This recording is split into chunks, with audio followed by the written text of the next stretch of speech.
you're ready. Mm-hmm. I'm Cory Salmans. I'm an English teacher at Walpole High School, and I've taught grades 9, 10, and 11. And I'm Cory Salmans. I'm married to Mr. Salmans. And I teach at Plymouth South High School. I teach 10th grade and 12th grade.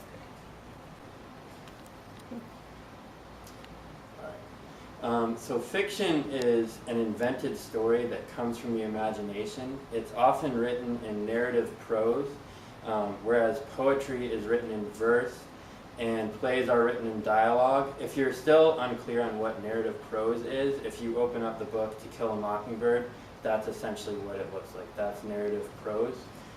And unlike real life, fiction is better organized. So real life is messy and chaotic, whereas fiction is organized around a central theme or conflict, and it just has a much clearer structure to it.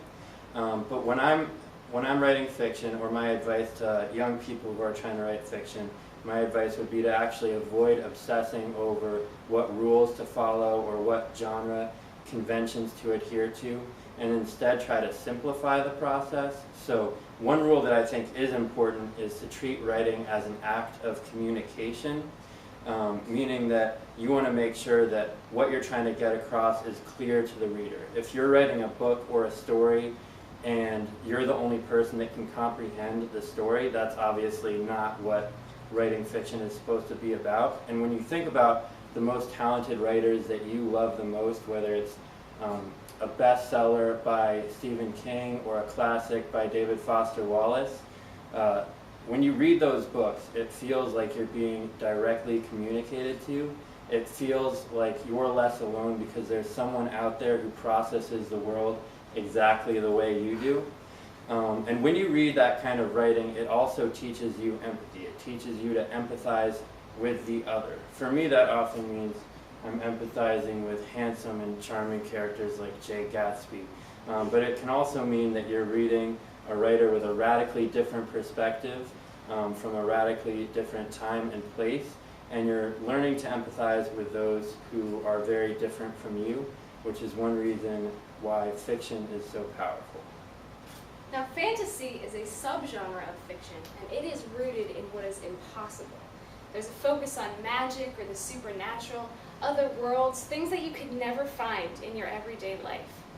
In fantasy, there's often an emphasis on good versus evil. There's sometimes a quest or a journey that the hero has to go on to achieve a certain purpose. Sometimes there's an evil force that people don't understand that has to be overcome. Occasionally, there's epic battles at the end, which has really great conflict and why people really like to turn fantasy books into movies. If you're writing fantasy, focus on letting your imagination run wild. What could you think up that nobody's ever thought of before? And then write it in a way that people can try to grasp the world that you see. Now, I bet you're wondering why fantasy is so important if it is imaginary, if it doesn't really have much to do with our world. Well, when you're using your imagination, you're expanding the way that your brain can perceive the world. You are stretching the boundaries of what's possible. When you focus on things that are impossible, when you've been dreaming up things that you have never seen before, it can help you to see new possibilities in this world. And it can help you to start to put things together in a different way and start to see our world in a new way.